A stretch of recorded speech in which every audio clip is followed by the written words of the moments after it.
Abra sua Bíblia, no livro de 2 Reis.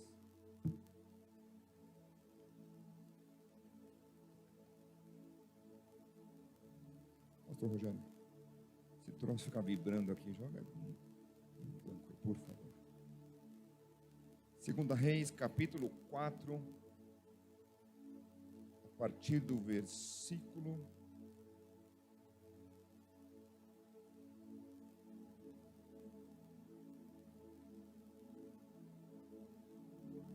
Deixa a partir do versículo 8.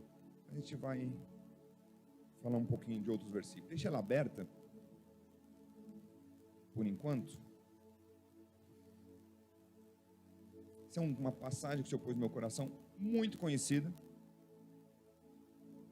É uma história linda.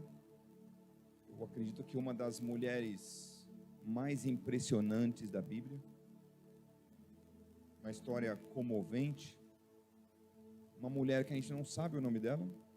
A gente sabe a gente chama ela pela origem. Por exemplo, quem nasce em São Paulo é... gerou dúvida. Paulista, paulistano, e aí? Um é paulista, outro falou que é paulistano, depende de onde você nasceu. Mas, irmão, quem nasceu em São Paulo é São Paulino. Misericórdia, Jesus. Daqui a pouco, irmão, o Carlão vai falar assim: eu nasci em São Paulo, eu sou palmeirense. Olha lá, ele tá com a camisa verde, né? Já tá no clima. E ela era chamada como uma mulher que nasceu em Sunem, mulher sunamita. Essa é a história dela. Essa história aconteceu mais ou menos nos anos 800 antes de Cristo. Então, é Velho Testamento. Na época de Israel tinham períodos de profetas, e quem estava como profeta era Eliseu, discípulo de Elias. O profeta Eliseu, ele tinha um costume de sair de Samaria e caminhar para ter um tempo com Deus no Monte Carmelo. E eu fui lá curioso para saber a distância de um lugar para o outro. Eu marquei aqui, de Samaria até o Monte Carmelo, em torno de 55 quilômetros. Você caminharia 55 quilômetros para ter um relacionamento com Deus? Para ter um retiro espiritual? Para ouvir Deus falar com o seu coração? O Eliseu fazia isso. Era uma viagem longa, uma viagem cansativa. Como costume, o profeta sempre tinha um aprendiz, um discípulo. Eliseu também tinha o seu discípulo, seu amigo, Geazi. E eles iam e chegavam no Monte Carmelo. Tinha um tempo com Deus. O Monte Carmelo era um lugar muito alto, monte, né? A gente tem, às vezes aqui em São Paulo, a gente tem muito esse conceito.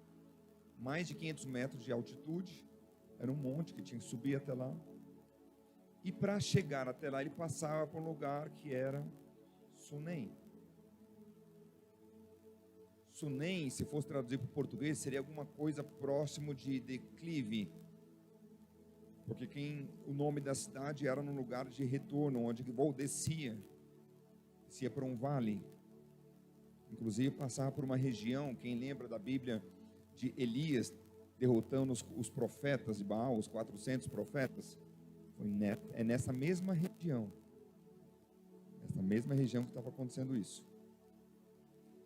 E nesse trajeto que Eliseu fazia, indo ter esse tempo com Deus, que ele fazia constantemente esse trajeto, era longo, era cansativo. Uma mulher olhava e via Eliseu passando. Muitas das vezes ele dando algumas pausas, imagino ele embaixo de uma árvore, descansando, pela caminhada. E ela começou a oferecer, você não quer beber uma água? Oferecer alguma refeição para ele. Ela sabia que ele era um homem de Deus. Então, certamente, nesse período todo, a gente vai ler agora esse texto,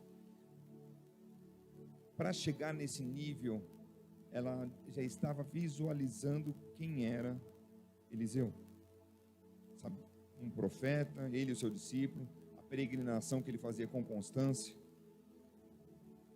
Então aqui no versículo 8 diz assim: certo dia, Eliseu foi a Sunem, onde uma mulher rica insistiu que ele fosse tomar uma refeição em sua casa. Eu vou compartilhar com você, meu querido, nessa manhã, devagarzinho.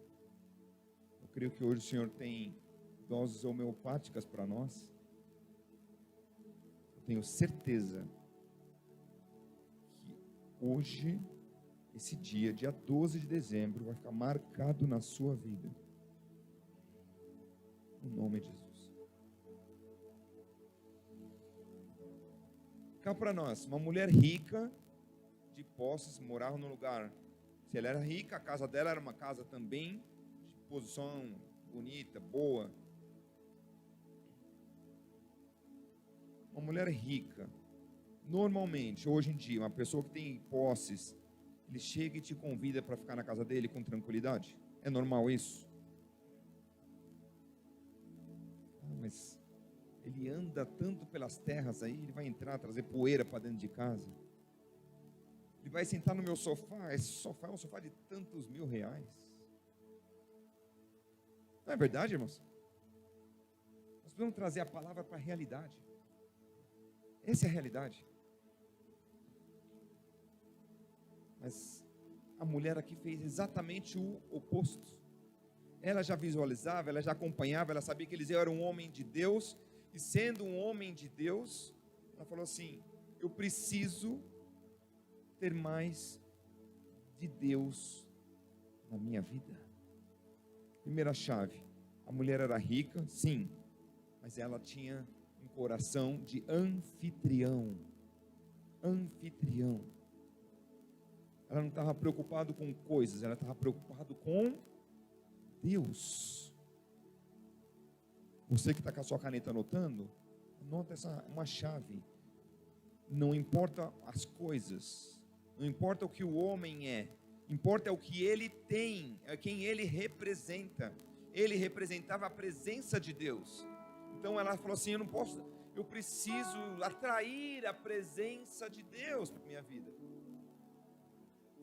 E ela atraiu, convidando ele para tomar uma refeição na sua casa.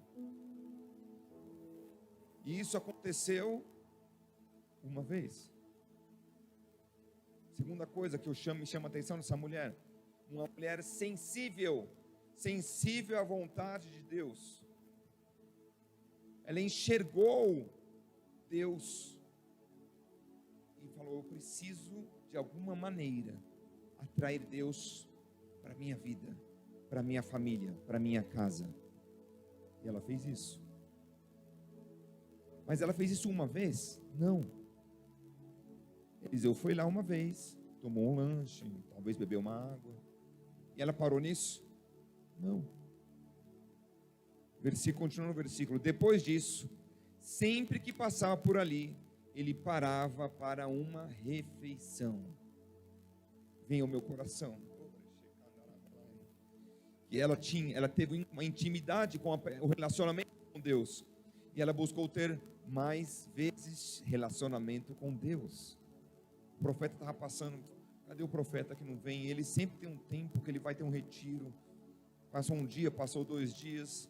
Lá vem o profeta. Ela vai preparar alguma coisa para o profeta, para Eliseu. Alguma coisa para o discípulo dele, para que eles sejam tratados. Ela estava preocupada com tratar bem somente Eliseu e o seu discípulo? Não, meus irmãos. Ela estava atenta, ela era sensível, ela estava atenta à vontade, à palavra de Deus. Ela não está vendo o que o homem faz, ela está vendo quem ele representa. Para quem você está olhando? Para quem você está, com quem você está repelindo? A Bíblia fala que às vezes nós deixamos de receber em casa quem? Anjos. Já leram isso, irmãos? Versículo 9. Em vista disso, ela disse ao marido: sei que esse homem que sempre vem aqui é um santo homem de Deus. Sei que este homem que sempre vem aqui é um santo homem de Deus. Por que ela falou isso? Porque é tão bom quando você está na presença de Deus. Quando você está num momento que você começa a ouvir da palavra, você começa a ter intimidade com Deus, é tão bom que o Senhor começa a trazer sensibilidade e revelação a você. E você quer fazer o quê? Você quer aumentar esse tempo. O discípulo falou para Jesus: vamos fazer 3 barracas aqui, uma para você, uma para Moisés. Meus queridos, o desejo é sempre ter mais tempo, mais intimidade com Deus. Por isso, pastor Rogério, que me espanta às vezes algumas reuniões que a gente vê, não muita gente. Ontem nós tivemos um tempo abençoado de consagração aqui de manhã, 8 horas da manhã. Eu precisava consagrar o Senhor. Tive uma semana tão atribulada. Passei quarta-feira quase que o dia inteiro no hospital. Uma gastrite aguda atacando e o inimigo tem se levantado. E eu falei: Senhor, eu confio em Ti. Final do ano, domingo é ceia. Faz a Tua obra, Pai. A gente acredita nos médicos, mas eu creio no médico dos médicos. Obrigado porque eu posso estar aqui hoje, louvando a Deus. Versículo 10, ela fala assim, o marido: vamos construir lá em cima, no andar de cima, um quartinho de tijolos, e colocar nele uma cama, uma mesa, uma cadeira e uma lamparina para ele. Vamos colocar luz ali. Assim, sempre que ele nos visitar, ele poderá ocupar, ele poderá ficar ali. Dá para eu ficar talvez umas 2, 3 horas só ministrando sobre a representatividade de cada um desses objetos, deste propósito, do que ela fez. O tempo não nos permite. Mas eu vou investir, eu vou fazer algo para que a glória de Deus venha para minha casa. Algo para a glória de Deus, ela se permaneça na minha casa. Eu não quero só que ela passe, eu preciso mais da glória de Deus. Eu vou investir, não importa o quanto, eu vou preparar algo para que a glória de Deus venha aqui. O profeta vai passar por aqui, mas ele não vai só passar, ele vai dormir, vai pousar, e eu terei mais tempo da glória de Deus na minha casa. Sabe, meus irmãos, eu fico olhando a vida dessa mulher, me vem ao coração o motivo de porque muita gente não tem uma vida abundante.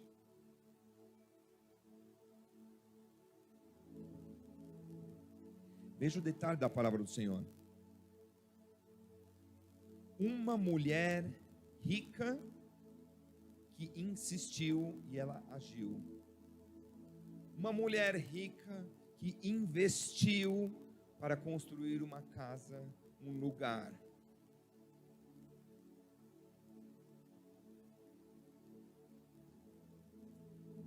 Nós precisamos aprender a ser mais pentecostais. Sabe por quê? A gente vai começar a ter entendimento do céu. Chamar o Espírito Santo para trazer luz. Ela não esperou a glória de Deus para investir. O profeta Eliseu pediu um quarto para ela, irmãos?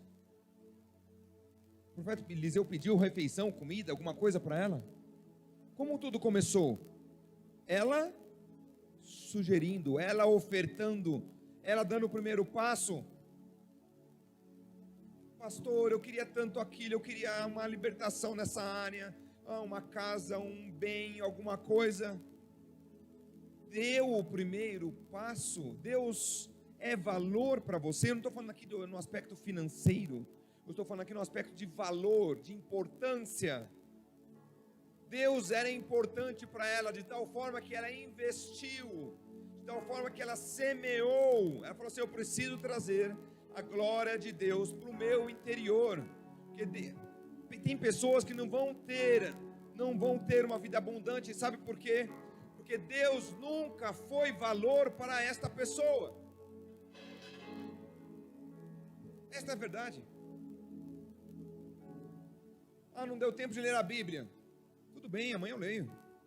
Não deu tempo de fazer minha oração hoje, meu devocional. Depois eu faço, outro dia eu leio. Eu faço todo dia. O que é um dia não fazer? Hoje à noite tem culto. Lagoinha Carrão tem 2 cultos oficiais na semana. 2. Tem irmãos que não conseguem vir nenhum dos 2. Pastor, mas a glória de Deus é só na igreja? Não, irmãos.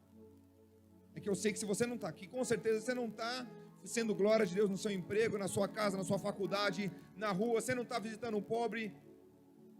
Você não está fazendo como a irmã faz, semeando, fazendo uma empresária que abdica de um tempo para mexer um caldeirão, para fazer sopa, para servir quem? Quem ela não conhece.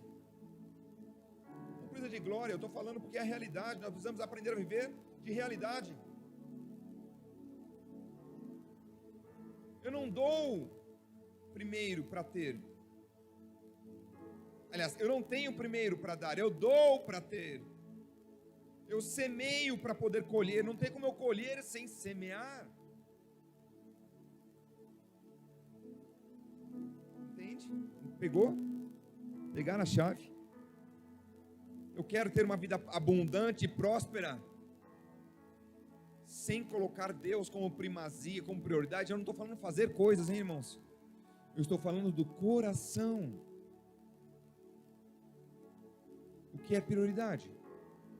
Tem gente que tem agenda para tudo na vida. Tudo tem tempo. Arruma uma agenda. Eu tenho uma festa, eu tenho um passeio, eu tenho uma praia, eu tenho um sítio, eu tenho uma viagem internacional, eu tenho por norte, eu vou para o sul, eu tenho um tempo para isso. Perguntas: tem tempo para Deus? Para ir para a igreja? Não, filha, não. Estou falando tempo para Deus. Qual que é o seu tempo para estar com Deus, fazer a vontade dEle? Quanto do seu tempo você fala assim: Senhor, o que o Senhor tem para mim? Eis-me aqui. Quanto? Ela abriu a casa dela, uma mulher rica, de posses, montou um quarto, mandou construir um quarto para o profeta. Sabe, meus irmãos, quando você abre a sua casa, por exemplo, para ter um GC, aleluia, sabe o que você está dizendo? O importante para mim é trazer mais de Deus para minha casa, que eu possa falar mais de Deus, que possa ser mais lido Bíblia dentro da minha casa, que eu e minha família possamos ter mais presença de Deus aqui. Eu estava escrevendo isso hoje e estava lembrando da minha infância. Eu não nasci num lar cristão, mas com em torno de 8 anos de idade, meus pais se converteram. Começou com a minha mãe, e depois de um tempo meu pai, e meu pai sempre foi muito radical. Eu não sou filho de militar, embora eu tenha sido militar, mas meu pai sempre foi muito radical. E meu pai tinha um som gradiente, ele colocava uma fita cassete. A moçada depois me chama offline, eu te explico todos os detalhes, não vou explicar aqui o que é fita cassete. E eles colocavam aquele sonzinho, e meu pai comprou um microfonezinho pequenininho, que colocava no mic do gradiente. Eu lembro como se fosse hoje. Ele falava, dava para minha irmã cantar, comprou um violão. Inclusive na igreja, quando eu estava querendo aprender, falaram assim: você achou esse violão na feira? Às vezes a gente não entende, as pessoas não conseguem ver o futuro. Meu pai estava semeando na minha vida. Convide a presença de Deus para sua casa, meus irmãos. Convide a presença de Deus para a sua família. Convide a presença de Deus para o seu trabalho. Pastor, mas eu tenho que ficar falando de Deus no meu trabalho. Se você não vai falar de Deus, você vai falar do quê? Cada um fala do que está cheio, a boca fala do que está cheio no coração. Eu tenho 2 times na empresa, tenho em torno de 50 e quase 60 pessoas. Uma parte do time está em Indaiatuba, e teve uma festividade sexta-feira à tarde, e eu estava lá, tinha que estar lá presente, e a turma comemorando, cantando, festejando, eu no canto ali, e alguns conversando comigo, e vi uma moça falando comigo, e ela conversando lá pelas tantas. O que eu vou falar, irmãos? De Deus. Eu posso falar de tecnologia. O Senhor prepara o momento. Eu não fui atrás. Veio, não sei o que, Roger, que eles me chamam de Roger lá, e é isso, Roger aquilo. E lá pelas tantas, ela falou assim, como que é a sua igreja? Você é pastor de uma igreja, né? Sim, Eu falei, Jesus, é agora. Engatei a segunda e foi. Resumo da história. Ele não está congregando, está meio distante, era da Bola de Neve, querida. Conheci no final da tarde seu esposo, casal abençoado. E ela, Roger, agora eu vou te chamar até de pastor Roger. Não tem como você vir para Indaiatuba abrir uma lagoinha aqui? Eu falei assim, vamos orar, filho, vamos orar para Deus mandar uma lagoinha para Indaiatuba. Meus irmãos, nós precisamos ser Deus aonde a gente estiver. Cristãos são pequenos cristos. Aonde eu estou, eu sou igreja. Por quê? Porque eu reespelho, eu sou a representatividade de Cristo, porque o Espírito Santo de Deus está em mim. Se o Espírito Santo de Deus está em mim, eu não posso emanar, eu não posso espelhar algo que não seja Deus.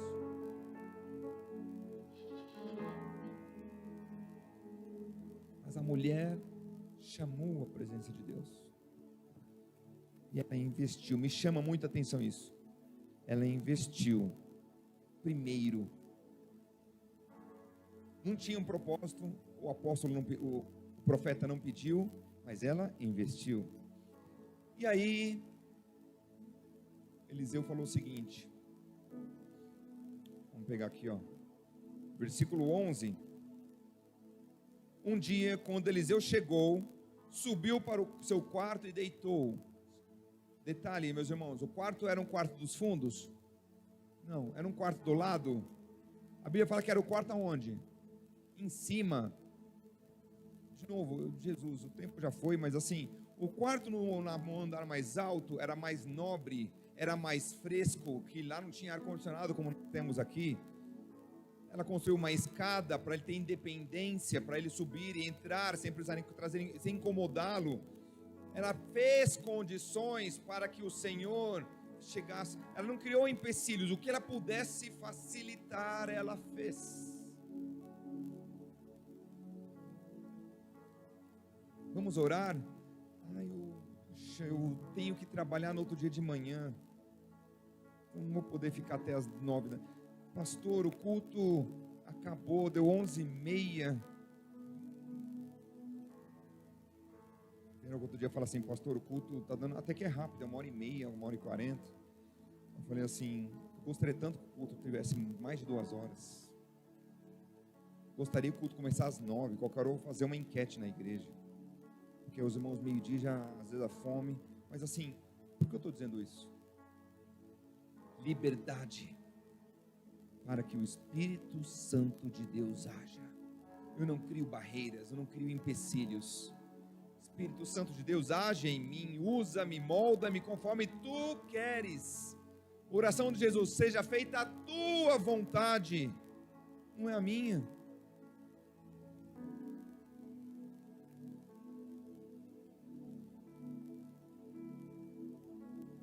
Versículo 13. Versículo 12. Elias mandou o seu servo Geazi chamar a sunamita. Ele a chamou, e quando ela veio, Eliseu mandou Geazi dizer-lhe: você teve todo esse trabalho por nossa causa.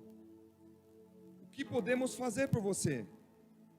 Quer que eu interceda por você junto ao rei ou ao comandante do exército? Você convida o Senhor, e o Senhor vai falar para você: você quer um emprego novo, um aumento de salário? você quer? Que seu filho que está desviado volte para casa? Está afastado? O que você quer? Um carro novo? É uma casa? Está desempregado e precisa de uma porta de emprego.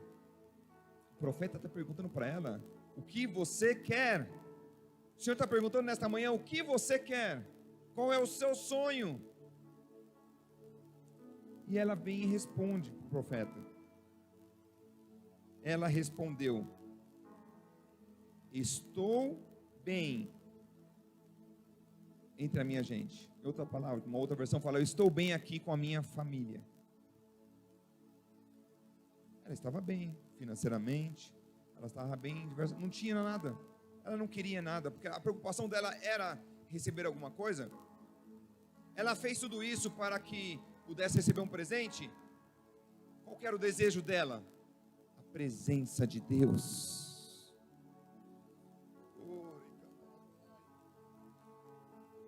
Que possamos ter temor e tremor, sede pela presença de Deus. Muitas das vezes a gente está aqui, Deus está falando, o Espírito Santo quer falar no seu coração, e sua mente está assim: eu saindo daqui, eu tenho que passar lá, comprar um franguinho, eu tenho que fazer, eu tenho uma visita, à tarde vai ser uma visita, fulano vai fazer aniversário hoje às 5 horas da tarde. A minha pergunta: você está aqui mesmo? Dá vontade de fazer assim, ó. Você está em casa?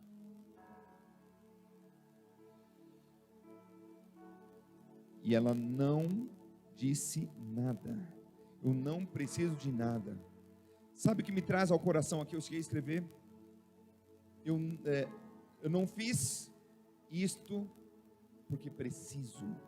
A mulher não fez isto porque ela precisa, mas porque ela poderia fazer. Pegou? Você não pegou, vou repetir. Ela não fez isso de chamar o profeta, de construir, porque ela precisava. Ela fez isto porque ela podia fazer. Quanto de nós, que Deus está falando com o meu coração e com o seu nesta manhã, o que eu e você podemos fazer? Isso não é para o ar, não é para o outro, é para mim. Deus está falando com você. Não é para o colega: Deus está falando com fulano que não veio aqui hoje. Ele não está aqui. Deus não fala com ausentes, Deus fala com presentes. É para você. Diga, Lagoinha, diga: é para mim.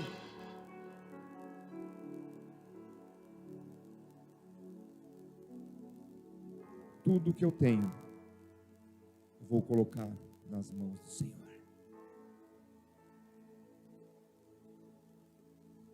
Lembra de Isaac? Quantos filhos ele tinha? Somente Isaac. O único filho. Que Deus queria saber como que estava o coração dele. O coração dele estava no filho ou estava em Deus? A mulher fez e montou tudo isso para o profeta. O que você quer? Eu não quero nada. Eu fiz isso porque eu poderia fazer, por isso que eu quis fazer. O que você puder fazer, faça. Não espere. Pastor, quando eu tiver 79 anos, aí talvez eu vou entrar no processo e fazer evangelismo, eu vou fazer. Faça. Eu não sei se eu chego até amanhã, se Deus vem me buscar amanhã, porque eu sei que eu estou aqui hoje. Enquanto eu estou aqui, eu vou fazer a boa porção que Deus me deu. Deus já me deu a oportunidade, a possibilidade de fazer, de semear, de cumprir, de falar, de pregar, de ser um cristão. E eu vou fazer isso com bens, com tempo, estando com saúde ou estando com enfermidade, na alegria ou na tristeza. É um casamento.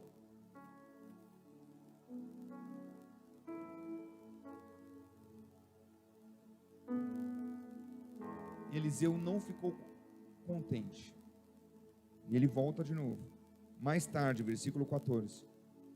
Eliseu perguntou a Geazi: o que poderíamos fazer por essa mulher? Ele ficou encucado. O que poderíamos fazer por esta mulher? E aqui tem uma chave. Ele respondeu: bem, ela não tem filhos. Seu marido é idoso. Um detalhe. Poderia ser apenas não quiseram ter. Mas na época, a mulher que não tinha filhos, daria inclusive possibilidade do homem buscar outra mulher para que o nome dele se perpetuasse nas gerações. Olha o que essa mulher passou. Ela era rica, tinha tudo, mas não tinha filho. Então Eliseu mandou, versículo 15, chamá-la de novo. Geazi a chamou, ela veio até a porta, e ele disse, ela não entrou no quarto, meus irmãos, ela só chegou na porta. Imagina a porta meio semi-aberta, meio de fresta. Ela só chegou na porta, e ela veio até a porta, e ele disse, por volta desta época, no ano que vem, você estará com um filho nos seus braços. Eu vou repetir, Lagoinha, você não está comigo aqui, você não está aqui. Por volta desta época, no ano que vem, você estará com um rebento, estará com um filho, você estará com o seu sonho, você estará com o seu desejo, você estará com o propósito meu da sua vida, nas suas mãos, nos seus braços. Acho que ele está com sono. Fica em pé, Lagoinha, fica em pé. Isso aqui eu vou, assim como o profeta falou, que eu vou falar nesta manhã. Você recebe se você tiver fé. Hoje é dia 12 de dezembro. Daqui a um ano, 12 de dezembro de 2022, você vai estar aqui nesta igreja, testemunhando, confessando o que Deus fez na sua vida. Escreva hoje, tome posse da promessa e da profecia na sua vida, no nome de Jesus.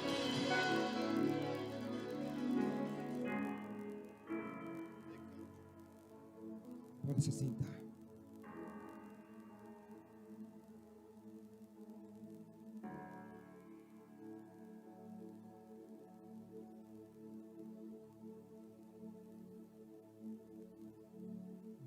Você que gosta, alguns irmãos falam, pastor, eu gosto quando você fala de chaves. Mais uma para você. Deus deu para ela o que ela sonhava. Ela tinha, Deus deu para ela o que ela não tinha. Ela era rica, ela tinha um monte de coisas. Mas ela tinha um filho? Não. Ela tinha como ter um filho? Não. Deus deu para ela. O que ela podia, ela fez e deu para Deus. Pegou? Se você faz o que você pode para o Senhor, independente de você querer, independente de ser não é uma troca, não é um trocadilho, não é um leilão. Ela não pediu nada, tanto que o profeta teve que chamar 2 vezes. E nas 2 vezes ele falou assim, eu não quero nada. Na segunda ele não pediu, perguntou para ela, daqui a 12 meses, daqui a 1 ano, neste mesmo período, você vai estar com um filho nas suas mãos. Quando ela semeou, quando ela fez o que podia, quando ela construiu aquilo, ela não sabia que ia acontecer isso, meus irmãos. Mas Deus presenteou-a. A chave está aqui. Quando você faz o que você pode, você recebe o que Deus quer para a sua vida. Eu creio que Deus vai fazer coisas novas em nosso meio. Eu creio. Eu creio no nome de Jesus. O tempo já foi. Vou parar. Pode parar por aqui ou quer mais um pouquinho, irmãos?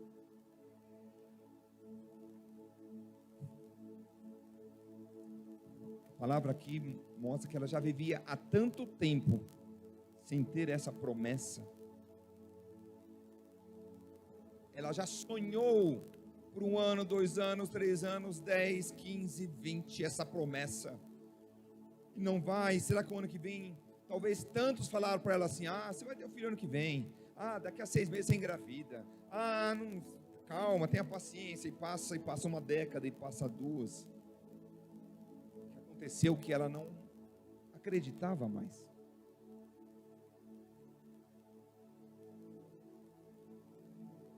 A mulher, no final do versículo 15, diz assim: não, meu senhor, não iludas a tua serva, ó homem de Deus.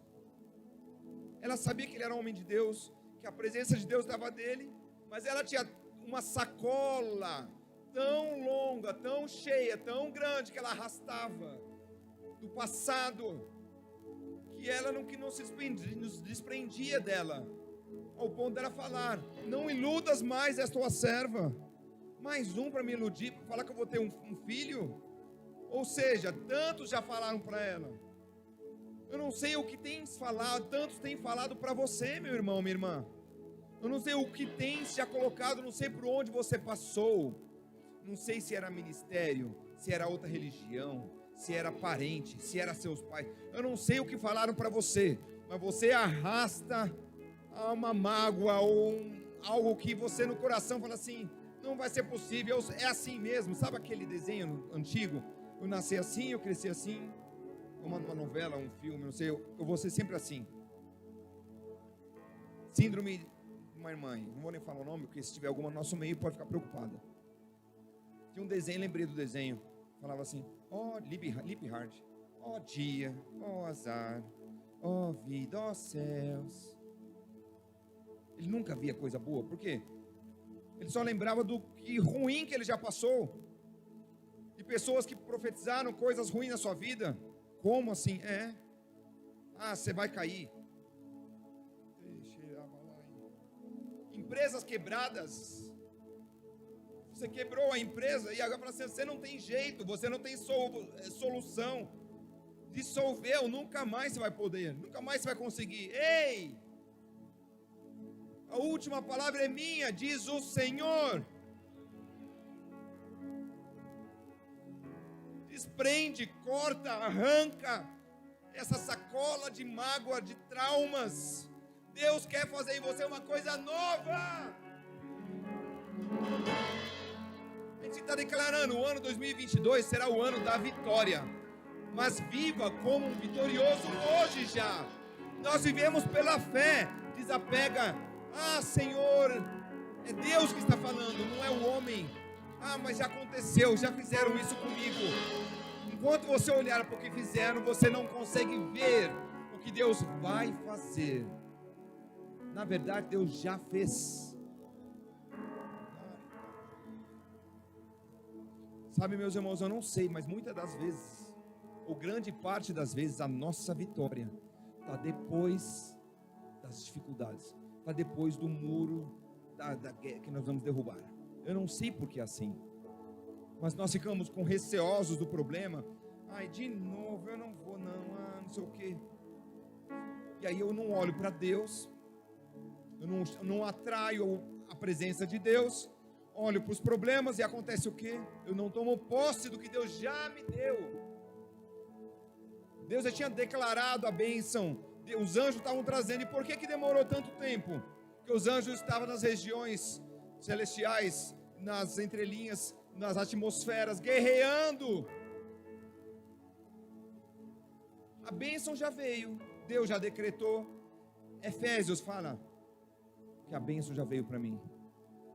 Bendito seja o Deus e Pai de nosso Senhor Jesus Cristo, com a qual Ele já nos abençoou com toda sorte de bênçãos espirituais nas regiões celestiais em Cristo. A bênção nasce no espiritual. Deus já fez isso, Ele já decretou, já declarou. Você e eu vamos tomar posse quando nós vivermos espiritualmente. É pela fé.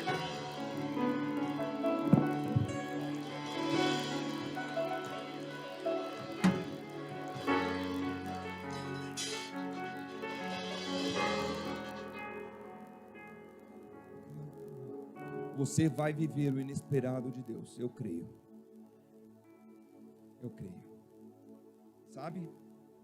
Eu quando eu era mais jovem, até escrevi aqui, quando eu era mais jovem, eu era infantil. Fui forte para mim. Eu tinha uma inocência. Sabe qual era a minha inocência?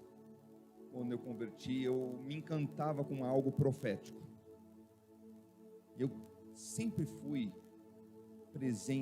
presente de viver o pentecostal, viver o mover de Deus, e graças a Deus por isso. Mas teve um período que eu tomava decisões com base no profético. Eu não buscava a Bíblia, eu não buscava a palavra de Deus. E aí eu caminhava. Tinha um irmãozinho lá, o irmãozinho, ele é bom da revelação. Eu ia lá, pegava a fila, sempre tem fila. Ora por mim, irmão. O que ele falava era a minha regra de conduta. Não sei porque eu estou falando isso, mas deixa eu dizer para você uma coisa. Muitas das vezes eu falava assim, você quer oração por alguma área? Por causa disso, estou assim, está assado, coisa do mal passado, e vinha aquela palavra, não, faça assim, tal. Hoje eu entendo, eu quero dizer uma coisa para você, o diabo ouve, sabia? Muitas das vezes você recebe e você não busca a confirmação da profecia na palavra, que é a profecia verdadeira. E o diabo ouve, o diabo atua, e aí acaba que nós perdemos o que Deus tem para nós.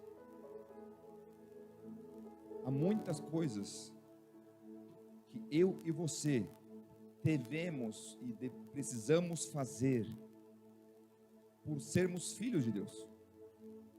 Eu não preciso esperar um sinal. Eu não senti, pastor. Obedecer, por exemplo, eu preciso...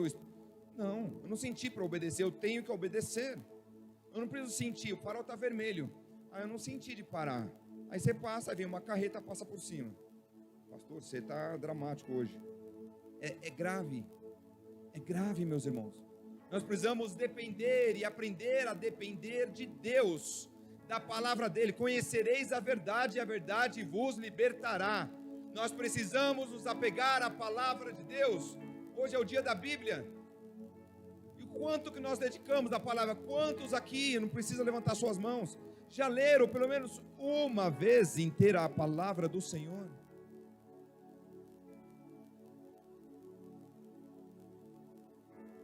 Eu e você não precisamos de um sinal, nós precisamos ter visão. Você não pegou. Eu e você não precisamos de sinal, nós precisamos ter a visão. Essa mulher tinha visão, sensibilidade, visão do alto. Eu preciso de Deus, eu preciso mais de Deus. O que eu faço estrategicamente? Vou atrair o homem de Deus. Quer uma refeição? Ele já veio. Ele sempre começou a passar ali. Vou fazer um lugar para ele ter presença, e fez, para que a glória de Deus estivesse ali. Sabe, meus irmãos, nós precisamos ser ousados. Os covardes não herdarão o reino de Deus. Ousadia.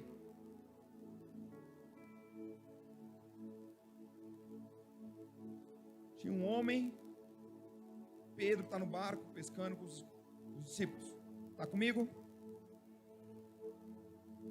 E aí ele está no barco, está pescando. E lá pelas tantas, ele ouve uma voz. Será que é a voz do mestre? Será que é Jesus?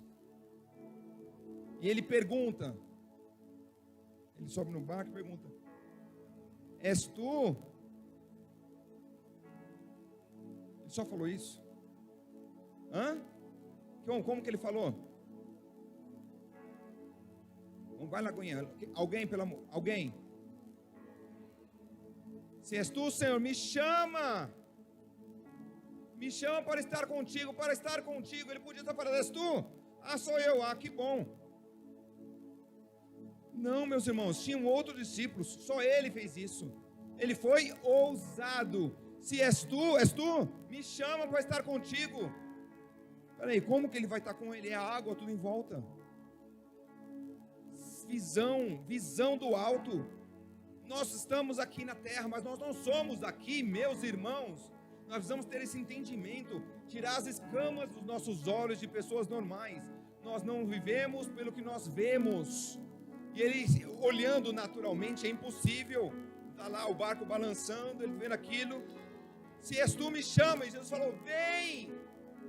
Jesus falou, vem. E ele, opa, é agora. E saiu andando no mar, meus irmãos. Isso é visão, isso é ousadia. Outros poderiam tê-lo feito, mas só ele fez, só Pedro fez, porque ele era ousado. E ele viveu a fé e foi caminhando. E foi até Jesus, caminhou sobre as águas. Será que o seu problema é difícil? Será que é mais fácil caminhar pelas águas? A sua empresa, o seu trabalho, o seu relacionamento conjugal que está em deterioração.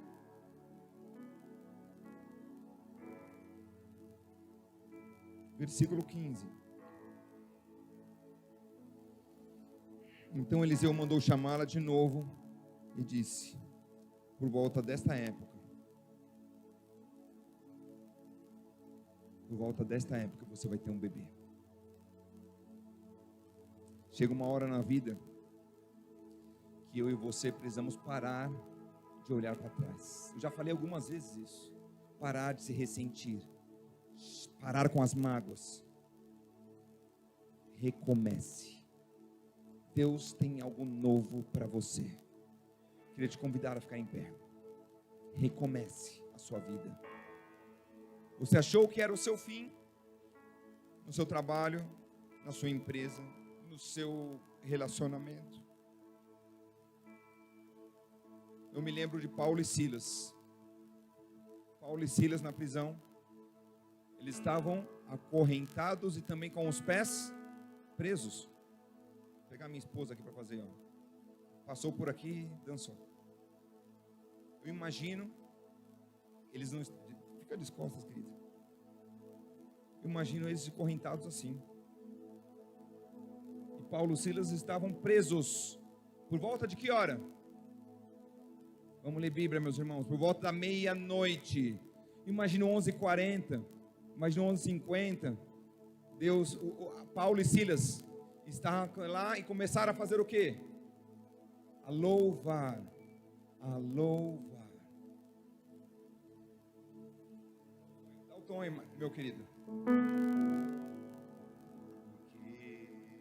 Porque ele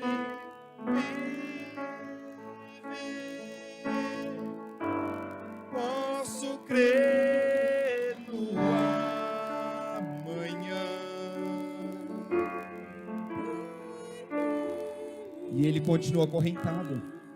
Eu não sei se acabou. Eu não sei se é minha última noite. Eu estou preso. Eu estou acorrentado. Mas eu tenho temor? Não, temor não há. Por quê? Mas eu vencer.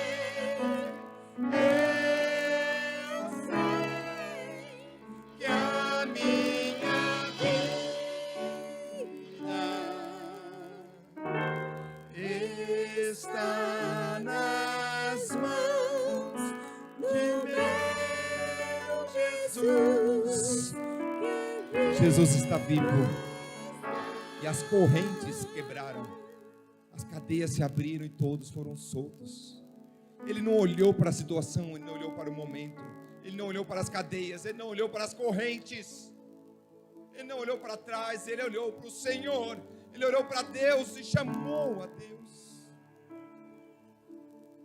Deus é especialista em transformar maldição em bênçãos, pessoas presas em pessoas libertas, cura em saúde, casamento destroçado em um cordão de 3 dobras que não se quebra, um casamento bendito do Senhor. Aleluia. Uma família que está ainda por ser construída, uma mãe que gera filhos, uma mãe que consegue viver. Essa história continua e tem outros percalços, mas ela continua sendo uma mulher que olha para Deus e continua tomando posse de bênçãos e libertações que só Deus pode dar.